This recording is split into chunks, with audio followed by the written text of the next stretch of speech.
Please tell me this works. All right, I'm back. All right, just updating the link in my bio. God damn it. Oh.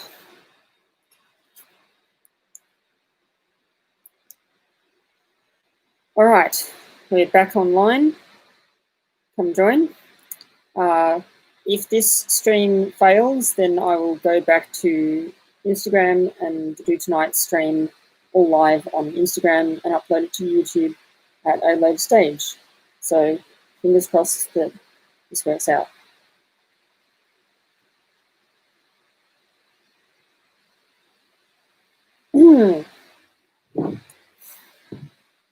G'day Divergent. Yes, we've got YouTube issues tonight. And unfortunately, despite thinking that we wouldn't run into this whole issue again, here we are again.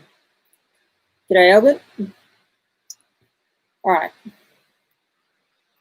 So let's get straight in. My railway research history. We'll begin by talking a bit about my history with being a railway enthusiast in general and that sort of thing. And then I'll get into my research, like proper research at a later stage. So, I first became really interested in railways as a very young kid, as a lot of railway enthusiasts do. My grandparents lived up in Belgrave, which of course is near Puffing Billy. So what's a cool thing to take your kids to? Puffing Billy, of course. So as a young kid, I was taken to Puffing Billy a few times, and I always loved it. And that fascination sort of continued through into mid to late primary school, where my best friend was also into trains, and yeah, we had a shared interest, and we did things like at lunchtime we would go to the library, go to the back of the railways, find the network map and get a piece of paper and trace the network map. So yeah, that was cool. That was fun. And we even did things like take a day trip to Diggers Rest, which was V-Line. It was still a V-Line stop when we did it. It wouldn't be electrified until a few years later. And yes, then I sort of didn't know much about trains or anything like that back then, and frankly I just didn't have an interest in learning much more than that. It was just sort of like a, oh yeah, cool, it's there type thing. I wasn't consciously seeking more, and I wasn't consciously not seeking more. That sort of makes sense. Right, Tony? But getting out of primary school and into high school, the railways sort of left me by the wayside, or I left the railways by the wayside a bit. It didn't become a big interest of mine, and I sort of thought it was something that I used to do that wasn't interested in so much anymore. Fast forward to 2015, which means I would have been in year 11, I think. Yeah. Early 2015, and I just sort of thought one day, you know, I remember seeing trains as a kid, that were labelled with the Met. And I remember that after the Met, there was Bayside and Hillside trains. I remember after that, there was M Train and Connex, and then just Connex, and then Metro. But what came before the Met, I didn't know. And so I did what anyone would do, and I looked up Wikipedia for the Met to see if it would list the predecessor. And of course it did. The predecessor to the Met was the Victorian Railways. And so I started digging into the Wikipedia article for Victorian Railways. And this kicked off a new era. Suddenly I became interested in railways again. And my main source of research was Wikipedia. Now, I'm sure you've all heard your teacher say in high school, don't use Wikipedia as a source. It's no good because anyone could edit it and somebody could put that ants are bigger than watermelons. And while that's true, and you, for that reason, you shouldn't use Wikipedia as a formal source, but as an informal source, it is excellent. I've learnt so much from Wikipedia, specifically to do with the railways, you wouldn't even believe it. I'd say 60 to 70% of my railway knowledge probably comes from Wikipedia. Or, reading other stuff online. So, yeah, just reading through the Wikipedia articles sort of was what really got me started. And I thought, oh, cool. But I only was sort of reading things a bit sporadically, nothing on a regular sort of basis. But I started to enjoy trains a bit more, so I went out on a few random train trips. I thought, oh yeah, well, hell, I haven't been on a V-line train in years, so why not go on a V-line? And I did that sort of thing. And that all continued for about a year, where I was just like, oh yeah, I'm just sort of discovering things. I discovered Railpage, which is an old Australian rail forum that it's still around, but it has limited use today. The main discussion with railways happens in Facebook groups, which I also sort of quickly discovered, and started learning a lot from just reading people's posts, seeing people's photos. And it also helped that my grandfather was also interested in trains, and he had a model train layout at his place in Belgrave, and so I would go up there and do stuff on his model train layout. I was learning to drive, and so one day he said to me, oh, I want to model this bridge for my layout. How about we drive up to this bridge and you can see the bridge, and it's just a nice drive type thing. So we did that. That was Harcourt, that bridge, if you're wondering, near Bendigo.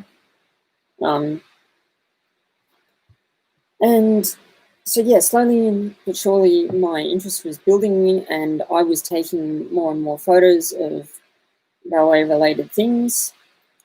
And it got to the stage where I thought, I've got all these photos on my phone, and I occasionally post them to the Facebook groups, but they're more so for historical stuff than more modern stuff.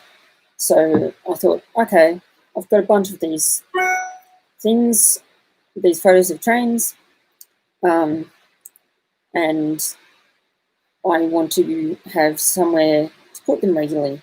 And so I started an Instagram account. Now, I already had an Instagram account at the time, but I thought, okay, I'll start a new one, and it'd be cool to just, get a theme going and, just have an excuse to post a photo. At this, it was every day I tried to post a photo, and it was also a way of improving my photography as well, because I heard that, it's a good idea to publish something on a regular basis. So I thought, photo a day can't hurt me. And I've got that many photos of trains. I don't think they'll run out anytime soon. So one photo each day. That's what I did. Brian Wilson says, "G'day, you can learn a lot more from PROV, the Public Record Office of Victoria." Yes, you can. But PROV is one of those more advanced resources that I will get into in a later stage. So I started posting photos of these trains, and a lot of my initial followers were just friends and family type thing, and so they didn't necessarily have all of the background knowledge of what I was posting.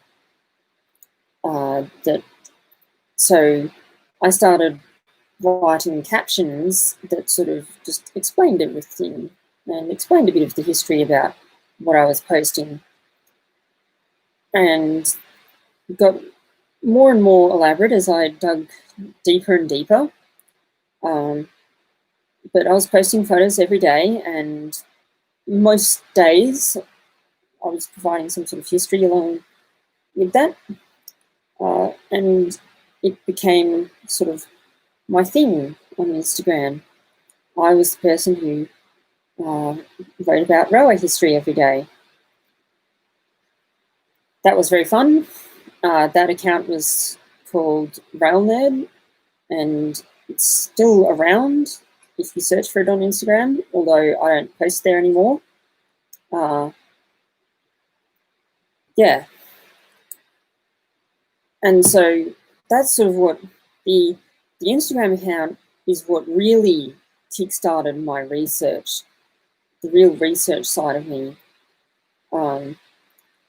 And yeah, I had some posts that I was particularly proud of at the time, such as there was one which I wrote all about the tape trains, the red rattlers, and it was so comprehensive that the caption was too big for Instagram, so I had to split it up into the comments, and I'd be lying if I said that that hasn't happened a few more times since. Alfred says, "I learnt most of what I know about Victorian railways on Rail Nerd." There you go. Yes, and I'm sure there's a number of my fans on here now, like Albert, that knew me in the Rail Nerd days. Yeah, that was really fun. The Rail Nerd days. Now, the first time where I really had to dig deeper than just a plain old Wikipedia page on like tapes or something like that was when I hiked the South Gippsland Railway, and I was posting photos of that, and there was a few different types of freight wagons that I'd photographed, and I was then looking up the history. And it was the first time that I sort of had to hunt for the information a bit more, because yes, they were on Wikipedia, but they're on a Wikipedia page named something like Victorian Railways Bogie Steel Wagons or something like that. And I was like, oh, okay, so I've got to look through this Wikipedia article and find the part that I want, and then, extract the information from there. So, again, another research milestone. Divergent Railway says, yes, it's a tough mix with knowing what to post, but having a target audience does wonders. Yeah. And yeah, I'll get into a little bit later why I stopped Rail Nerd and sort of what led me to where I am now. But anyway, that was quite cool, learning about obscure freight wagons, learning about the history of different railway vehicles, that sort of thing. And I would often read more than, well, I'd almost always read more than I would actually post. And so, Elwood said before, he learned most of what he knows the Victorian Railways off Rail Nerd. Well, that account taught me a lot of what I know today about the Victorian Railways. So, yeah. Now, the first time that I had sort of a semi-major research project, if you like, was when it was a very obscure topic. It was the history of the yellow line on the platforms. Nobody had written anything about it from what I could tell. I'd just seen various photos, I knew as a kid there was just, a yellow line just painted onto the platform, but nowadays it's much more common to see the yellow line in the form of tactile bumps on the platform, like for blind people and such. But I was like, yeah, but how did this all evolve? I'd seen historical photos where there was maybe a white line, and I'd also seen historical photos where there was no line. Grass platforms, gravel platforms, that sort of thing.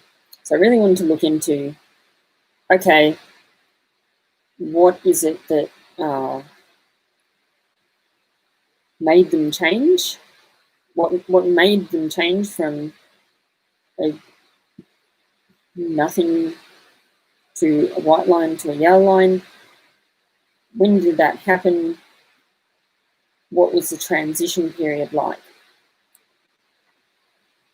Now, being such an obscure topic, there's no Wikipedia article on this, and hey, maybe I should write one, give back a bit to the Wikipedia community that helped me so much. But yeah, the way that I sort of found out was looking back at historical photos and just seeing the date of that photo and just looking for a line.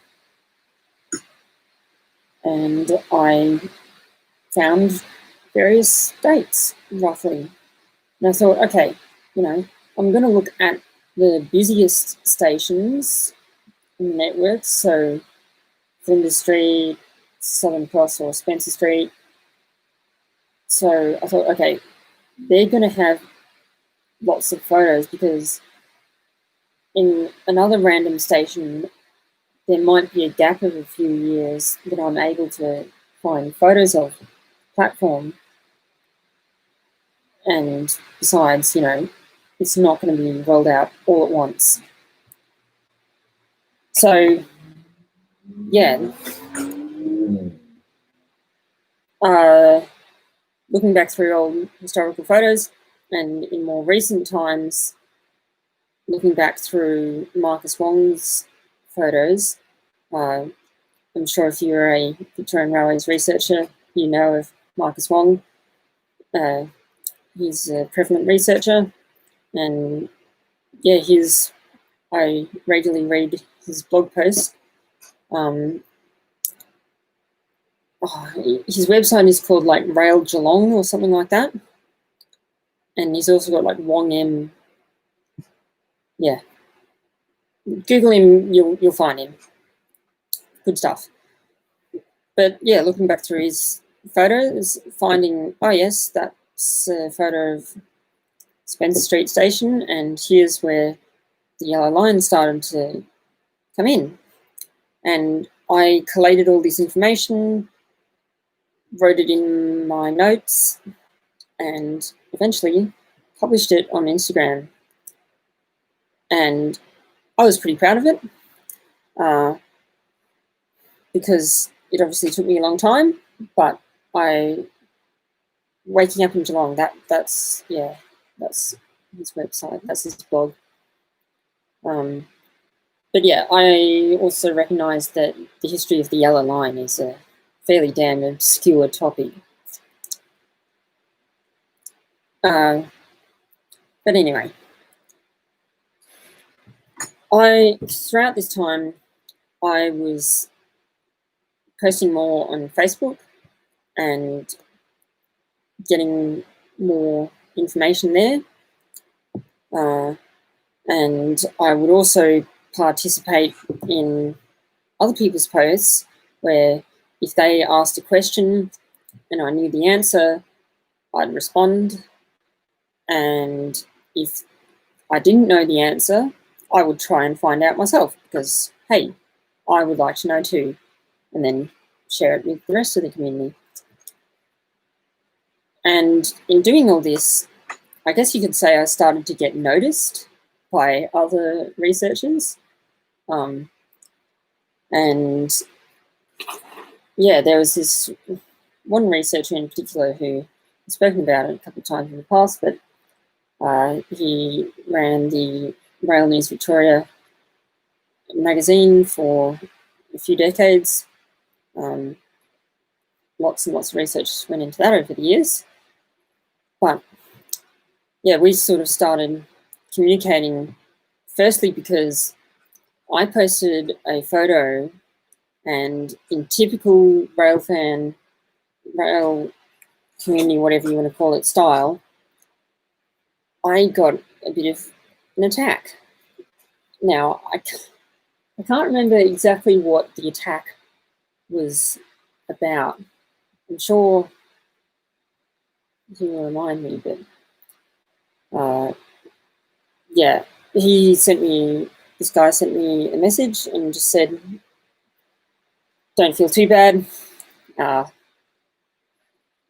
know, these people are just a bit stupid and don't let it hurt you too much. And yeah, that was encouraging. And at the time, he was posting a lot in the Trains Down Under group and doing a lot of quiz photos and that sort of thing, where you'd post a photo of a location and others have to guess it. And I started participating in these sort of mini competitions just for fun. And through one of them, I discovered that one of the photos was of the South Gippsland line, and I said, oh, I've walked the South Gippsland line, and Roderick Smith, Albert, yes, that's his name, and yeah, he sort of thought to ask me, oh, do you mean Leongatha to Nyora or something like that? I said, no, Cranbourne to Yarram, all the way. And he thought that was rather impressive because not too many other people my age were doing such things. And I think he'd almost in some ways, it sparked a bit of hope that there was younger members of the rallying enthusiast community that would continue the good parts, if you like. But yeah, as I said, he's a researcher, and so we started communicating a bit more, and eventually we came into enough contact so that, yeah, I now visit him on a regular basis and use his extensive library of resources to conduct our own research. But backtracking a little bit, back to the Rail Nerd Instagram account, I came to the point where I was getting rather busy with school and everything, and I just found that it was too much to keep a daily history post going. So I forget what I scaled it down to, but it was something still regular, like once a week or something like that. But then I sort of felt like even then I've got to spend the week, delivering a really good research post. And it got a bit much for me. And I thought, okay, I'm just going to post sporadically from now on. And that's what I did for a while. And then through my experience with 40 Avenue and my online history in general, I came to the conclusion that I didn't want all these different accounts. I wanted to combine them. So I renamed my, at the time, Urbex only Instagram account, Vanul Avenue, to just Floyd Bromley. And that's when I started this channel. So consolidated everything and looked at,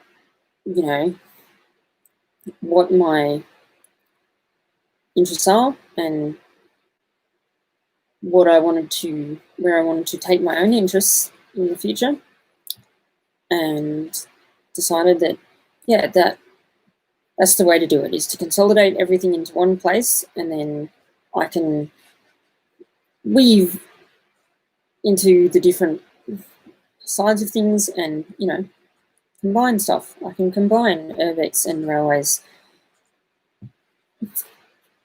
and, just general travel, that sort of thing. So looking at questions, Evening Floyd, what's your view on the South Gippsland Rail Trail project? I'll leave that towards the end, because that's, yeah. G'day, Applehead. It says, it was Rail Nerd that led me to 40 Avenue, and where I learnt that urbex was a thing. Ha! There you go. And now you like urbex as well. Yeah, it was kind of cool to get. Well, that's better lighting, isn't it? It's kind of cool to do 40 Avenue as well and see the fans come over from Instagram and stuff. Especially when we did rail-related videos, and I sort of was permitted, if you like, to show my railway side of things. And then Les started to wonder why we ended up with so many rail fans. And now he himself has become a bit of a rail fan. So good job, everyone. We corrupted him.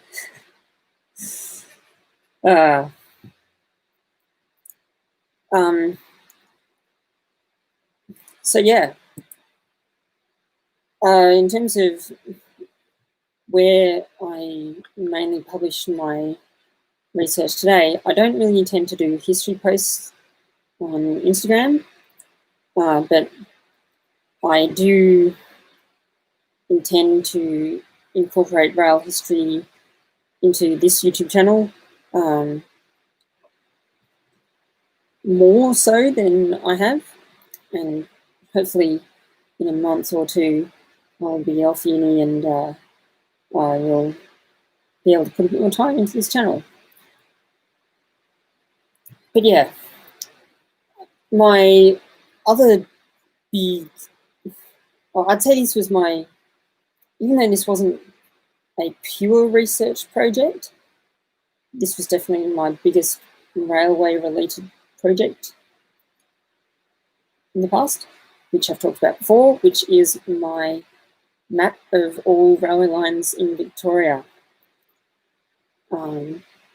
I have talked about this extensively in my mapping episode, but basically I wanted to find that information out for myself. I wanted a reference of what the status of all the lines were in Victoria.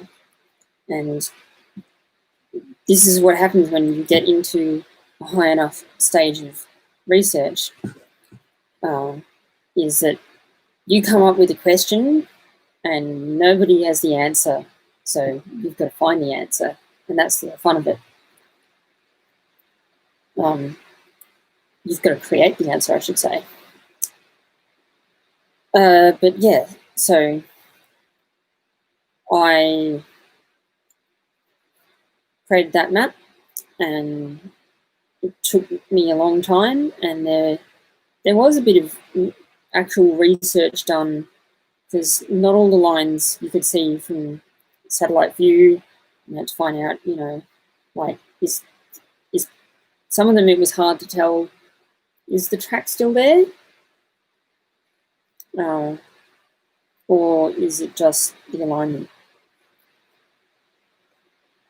And sometimes the alignment didn't exist at all anymore, and so I had to sort of backtrack that. And I was put into contact with Darren Hodges, who is also a semi-well-known railway researcher, I guess you could say. And he helped me a lot with figuring out things that I didn't really have the capacity or resources to figure out at that stage. But I was incredibly thankful, and that map was what really got me into tramways. Now, we can argue till the cows come home about the exact difference between a tramway and a railway, but I'm talking tramways in the sense of industrial bush type tramways, not sort of the electric street trams that run in the streets of Melbourne, although I still like them as well. And yeah, so Darren started to map out a few tramways on the map, because I said that I knew about them and I wanted to include them somewhat, but I didn't know much about them. But this is, again, something that happens, is that I see something that someone else has done, and that really inspires me to start digging deeper. And yeah, looking at various resources. And I've now been referred to the Light Railways Research Society, which I'm yet to go to one of their meetings, but I've obviously read it as part of Rails to Rubicon, which I've shown you before. That's a RSA book. And yeah, like tramways like the Koondra tramway, another famous one. And yeah, they've got some brilliant resources, and I'm sure that I will join them officially in the future. But yeah, I count tramways as part of railways. I mean, although we've got the Light Railways Research Society, which studies them.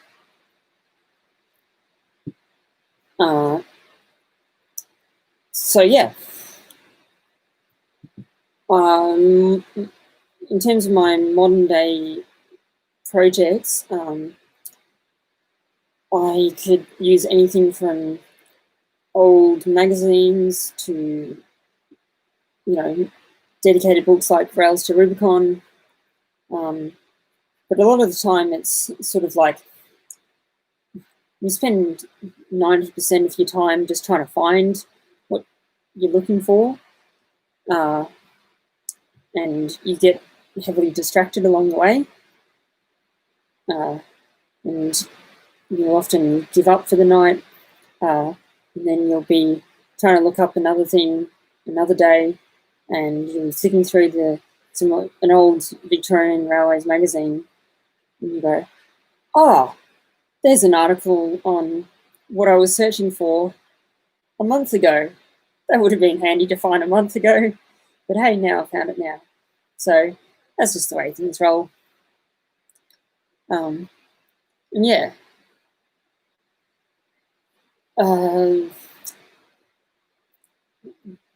While we're on the topic of light railways, an awesome thing that they've done just recently is released all of their issues up until I think the most 2 months or something, most recent editions. Apart from the two or so most recent editions, every previous edition is now online in PDF form that you can just download from their website.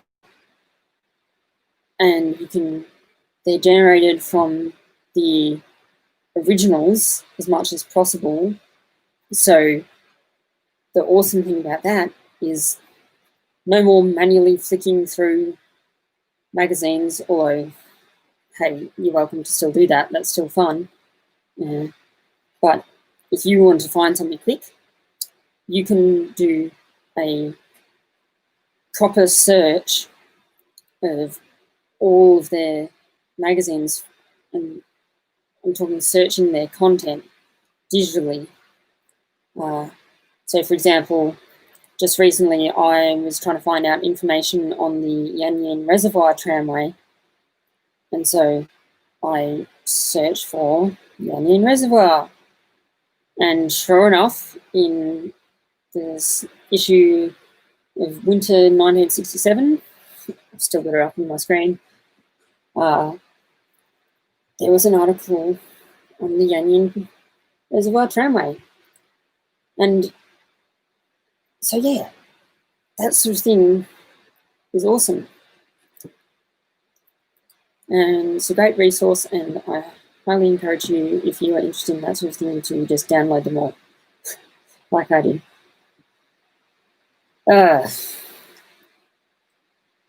Apple had said there were a lot around the Morwell area and stuff for the power stations. Also, RIP Hazelwood chimneys. Yes.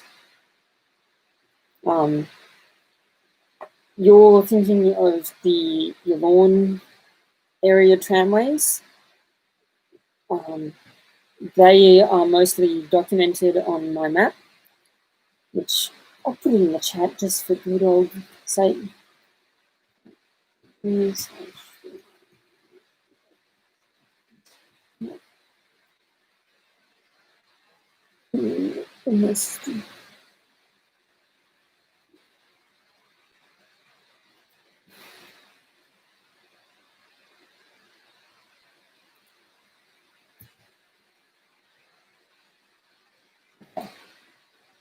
the link. Hopefully that works. But yeah, the SEC 900mm electric tramway, very unusual. Very interesting. The path of that is all documented on my map, thanks to Darren Hodges. And if you want to learn even more about the tramway, then light railways. I'm sure there's multiple articles about that in the magazine.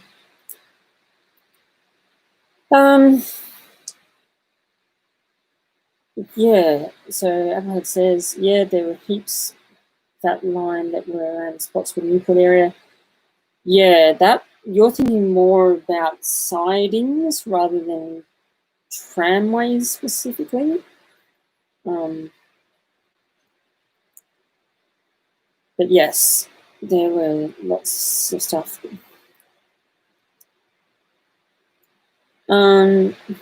One branch line I'd like to look at is the Newport Power Station branch. Yeah, well, I'm pretty sure that is listed on my map. Have you looked into the tram line that branched off the Cudgel line? No, I haven't. I'm sure there was. I don't even really know the name of it. But yeah, oh god, there's. If you don't know how many tramways there were in Victoria, you'll see when I eventually get them, or at least all the known ones, up onto my map. And then even so, I've discussed this in the past with such as Rod, that it's impossible to cover all tramways that ever existed, because all of them were used for construction purposes and then ripped up immediately after construction finished. So yeah.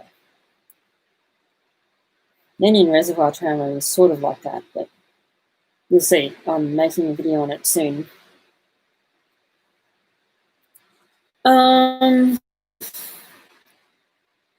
Any personal opinion on the community today? Says Divergent. I assume you mean the railway enthusiast community.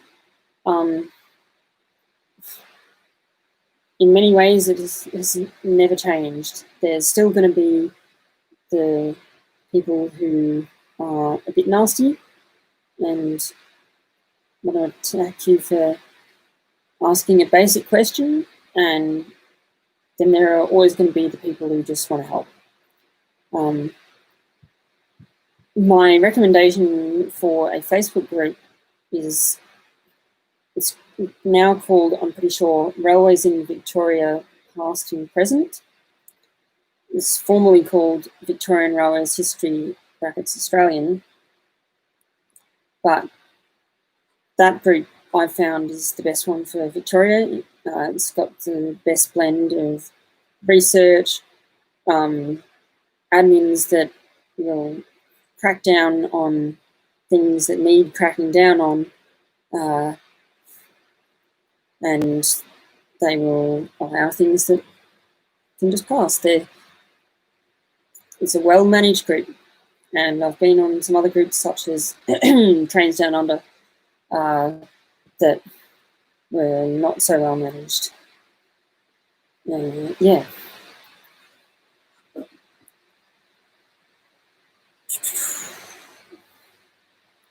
Albert says, yeah, I've talked to Darren Hodges and he's talked about your map.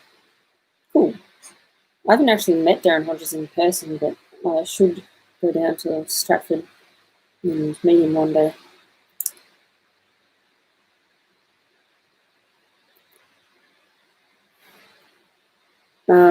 Brian says it was constructed in the 1930s when they extended the Hume Weir War. Okay, interesting. That is another sort of fascination of mine, if you like. It is power history. I guess you could just call it generally the industrial history of Victoria. And, I mean, Melbourne, Victoria, Australia, the world.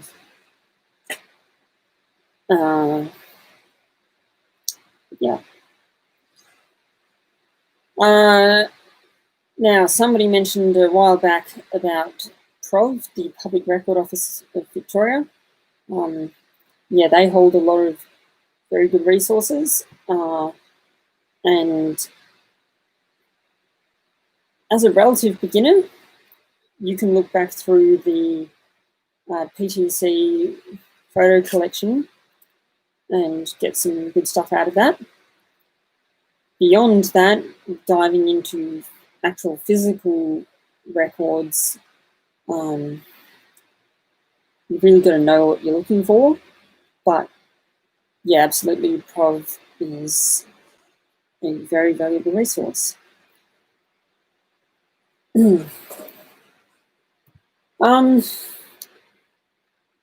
So yeah, we've got 15 minutes or so left, so we're up to speed on where I'm at. The history of my railway research, but I guess I'll talk a little bit about where I want to take my research into the future.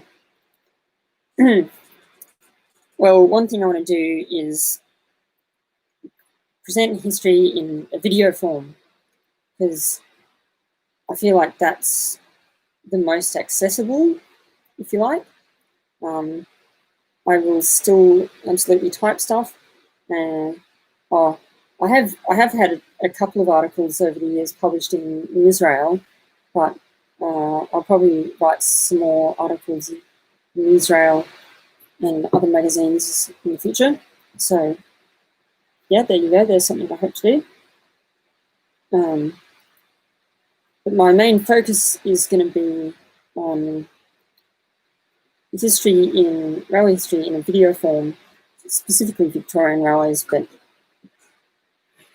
yeah, I'm sure that will expand to other states and countries in the future. But yeah, the focus will always be on Victorian railways, probably, because that's my home state.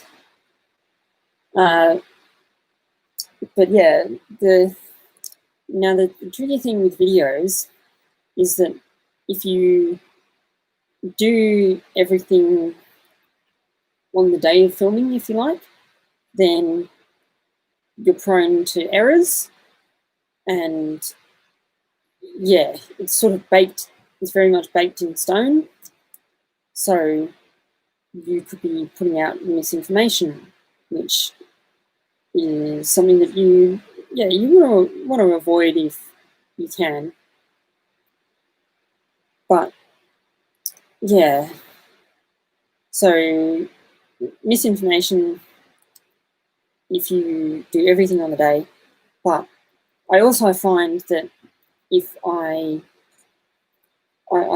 tried in the past to do all my research post-filming, so go film, create a video, and then do voiceovers and that sort of thing. And I know that none of these videos have really come to light in the channel yet, but it's because they're sort of all coming. But the main thing that I've sort of quickly realized with that is that when I'm doing my research, there's things that, because I didn't do my research beforehand, I didn't know to film it. And in a lot of cases, I can just find historical footage or anything like that, and it works fine, and the information is all accurate, but yeah, or at least it's a lot less prone to errors. And yeah, so I do voiceovers and that sort of thing. So yeah, it works, but I've sort of quickly discovered that it's not the most ideal. So where I'm planning to go in the future is have a script, write myself out a script, if you like, beforehand, and then have an idea of what I'm looking for, then go and film it and talk a bit on the day, and that way I don't have to record voiceovers and everything like that, and it just like delays editing and stuff. So yeah,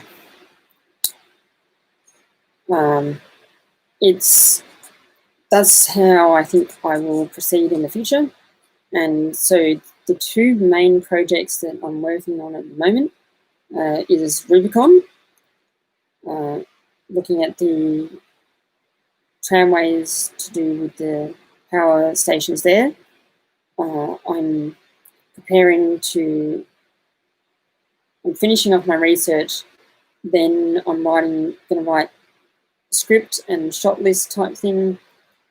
Then we're going to go hike the line over a couple of days, and yeah, I'll be able to film stuff, look out for things, have a much better idea of what's sort of going on, and then yeah, hopefully that video will come out towards the end of the year, I guess. And the other one is the Anion Reservoir Tramway, as I mentioned. My research for that is pretty much complete, and I'm yet to really write out a script, and is less in need of a detailed script. So we'll see, but I'm definitely going to write down some pointers at least. And then on the day that we go and walk it, which is in about a week's time, I will record what I can. So that should be a good video.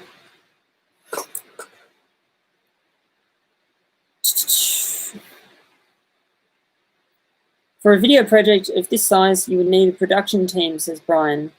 Are you working or studying? I'm studying, and that's why I haven't been uploading normal videos to this channel for a little bit. Hopefully I will get back into it. Would I need a production team? Short answer, no.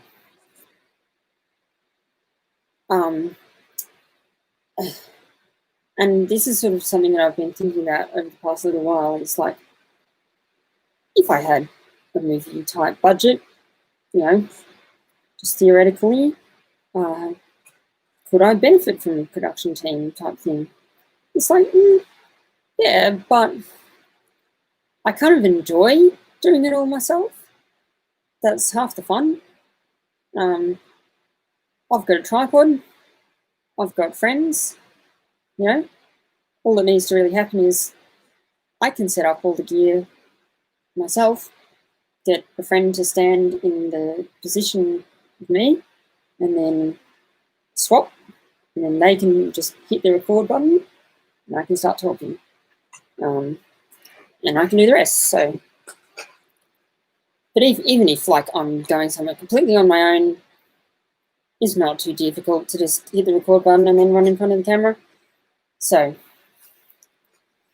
yeah, it's definitely not in absolute need of a full production team. And for that reason, I don't see myself getting it, even if I had the budget. Albert says, your video projects would progress a lot faster without uni getting in the way. Haha, yes, that's the bane of my existence. But uni is always going to be more important than YouTube, so it's just something to deal with. And hopefully when I finish my degree and start working, then things will get more consistent. Yeah. Having said that, I don't want to get back into the rail node cycle where every single video, every single post is extremely extensive, in-depth, that type thing, because that's how you get burnt out. That's how I have been burnt out in the past. And one of my sort of founding philosophies, if you like, for this current YouTube channel was that there would be a mix of those in-depth videos and the basic ones. Speaking of which, here's a question for you viewers. I've got a video which is the New Year's Eve special that I did last New Year's, which I know is a little bit out of date at this stage. We're getting almost at the middle of the year. But anyway,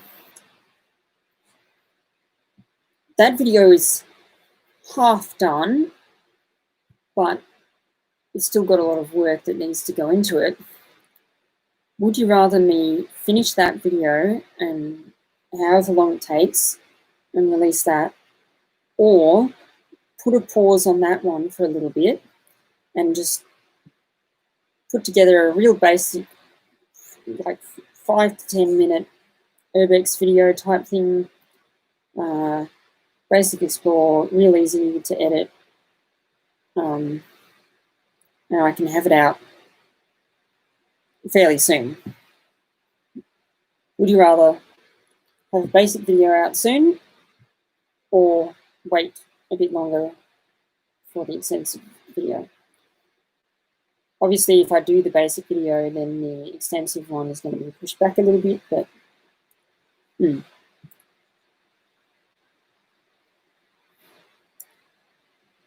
Albert says his suggestion: finish the New Year's Eve video, or it won't come out before the next New Year's Eve.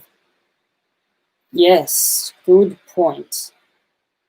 And that's sort of along the line of my thinking, is that I'd rather just do that. But, yeah, just wouldn't hear everyone else's opinions. That's another vote from Applehead for just do the New Year's Eve one. So,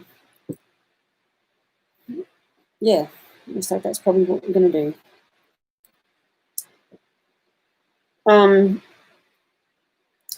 Other research projects that are just sort of, I don't really have any plans. Oh, actually, before I get on to that, Melbourne Yard West Tower is another video research project that is in the works, but that will definitely come after New Year's Eve, and you'll see why when the New Year's Eve video is released.